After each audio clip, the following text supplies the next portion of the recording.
ఎంఆర్పిఎస్ మేడి పాపన్న గారి నాయకత్వంలోనే మేము కరపత్రాలు విడుదల చేస్తున్నాం.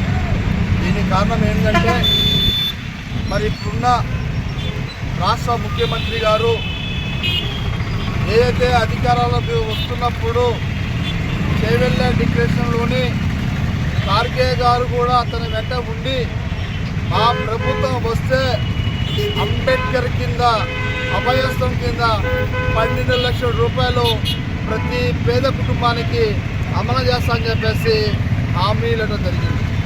అంతేకాకుండా మరి ఎస్సీ కార్పొరేషన్ నిధులు కూడా అమలు చేస్తామని చెప్పేసి మాట ఇచ్చినారు. కానీ అన్ని మాటలు పక్కన పెడితే ఈనాడు గత ప్రభుత్వం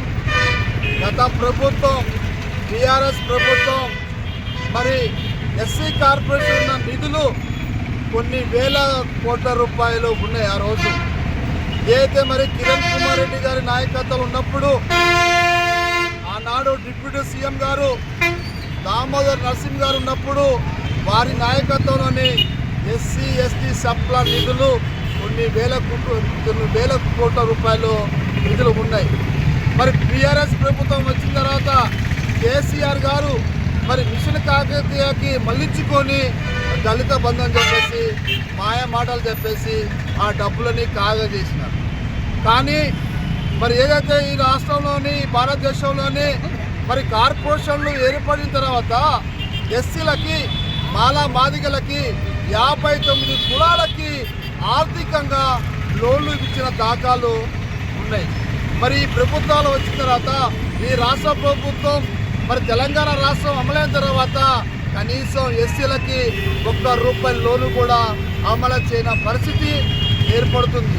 నేను ఏమంటున్నానంటే ఒకటే మాట, గత ప్రభుత్వాలు పక్కన చూసుకున్నట్టయితే ఈ ప్రభుత్వం మరి కాంగ్రెస్ ప్రభుత్వం ఎస్సీ వర్గీకరణ అమలు చేసింది.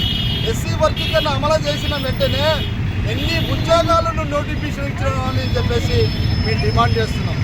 అయా ముఖ్యమంత్రి గారు మరి కొన్ని కోట్ల రూపాయలు మరి నిన్నగాక మొన్న గాంధీ విగ్రహాన్ని పెట్టడానికి కొన్ని వేల కోట్ల రూపాయలు ఖర్చిస్తున్నామే. మరి ఈరోజు ఎస్సీ కార్పొరేషన్ నుంచి మేము ఒకటే అడుగుతున్నాం, మేడి పాపన్న మాది గారి నాయకత్వంలోని ఎస్సీ కార్పొరేషన్ నిధులు 10,000 కోట్ల రూపాయలు మీరు ఉంచాలని చెప్పేసి మేము డిమాండ్ చేస్తున్నాం.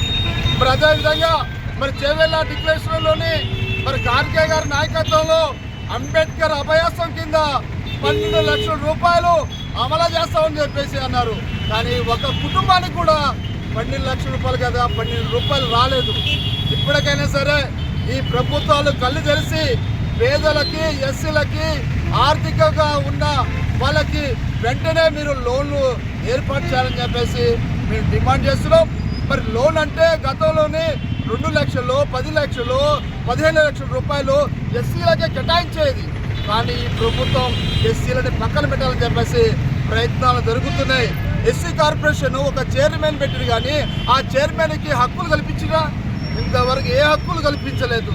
ఏదో నామకాయ వాస్తుగా కార్పొరేషన్ పీతం అని చెప్పేసి పెట్టారు. ఎక్కడండి ఈ ప్రభుత్వాలు? ఇలా ఓట్లు వేసుకొని ఈ రాష్ట్ర ప్రభుత్వం కాంగ్రెస్ ప్రభుత్వం అధికారులకు రాగానే ఎస్సీలను పక్కన పెట్టి ఎస్సీ కార్పొరేషన్ నిధుల్లో అభయాసం కింద 10 లక్షల రూపాయలు లేవు. అదేవిధంగా మా భూములు మాదిగలకి చెందాల్సిన భూములు నీట్ కాపు తోళ్ల పరిశ్రమల కింద కొన్ని ఎకరాలు 100 ఎకరాలు హైదరాబాద్ గచ్చిబౌలిలో ఉంటే ఒక డిప్యూటీ సీఎం ఆర్థిక మినిస్టర్ గారు వాళ్ళ సొంత బంధువులకి 5 ఎకరాలు కేటాయించారు. దాన్ని వెంటనే వెనక్కి తీసుకోకపోతే రాష్ట్ర వ్యాప్తంగా ఎంఆర్పిఎస్ నాయకత్వంలో ఆందోళన కార్యక్రమం చేపడతామని చెప్పేసి మేము డిమాండ్ చేస్తున్నాం. అంతేకాదు మేము కోరుకున్నది ఒకటే, తోళ్ల పరిశ్రమలు ఎట్టిపోయినాయి, మాదిగలకి వృత్తులు ఎట్టిపోయినాయి. ఇలా మాదిగల వృత్తులు తోళ్ల పరిశ్రమలు పక్కన పెట్టి కంపెనీలు వస్తున్నాయి. ఆ కంపెనీలకి దారతం చేస్తున్నారు ఈ ముఖ్యమంత్రి గారు. నేను ఒకటి చేస్తున్నా, మీ మీద మాకు గౌరవం ఉంది. దేనికి గౌరవం ఉందంటే ఎస్సీ వర్గీకరణ 30 సంవత్సరాల నుంచి కుంటుపడుతుంది. ఈ రాష్ట్రంలోని సుప్రీంకోర్టు ఏదైతే అమలు చేసిందో ఆ రాష్ట్రాలకి ఫస్ట్సారి తెలంగాణ రాష్ట్ర ప్రభుత్వం మరి రేవంత్ రెడ్డి గారు అమలు చేసినందుకు, అదేవిధంగా వర్గీకరణ చైర్మన్ ఉత్తమ్ కుమార్ రెడ్డి గారు అమలు చేసినందుకు వారికి కృతజ్ఞత తెలియజేస్తున్నాం. అయ్యా ఇప్పటికైనా మేము ఎస్సీలము, దళితులము, 59 కులాలకు చెందిన వాళ్ళం. వెంటనే ఎస్సీ కార్పొరేషన్ నిధులు ఇవ్వాలి. రేపు 9వ తారీఖున కలెక్టర్లకి వినతి పత్రాలు అందజేస్తున్నాం. 30వ తారీఖున చలో హైదరాబాద్ మేము పిలుపునిస్తున్నాం. జై మాదిగా, జై మాదిగా. ఎస్సీ కార్పొరేషన్ నిధులు వెంటనే ఇవ్వాలి, విడుదల చేయాలి. ఎస్సీ కార్పొరేషన్ నిధులు వెంటనే అమలు చేయాలి. అంబేద్కర్ అభయాస కింద 12 లక్షల రూపాయలు వెంటనే అమలు చేయాలి.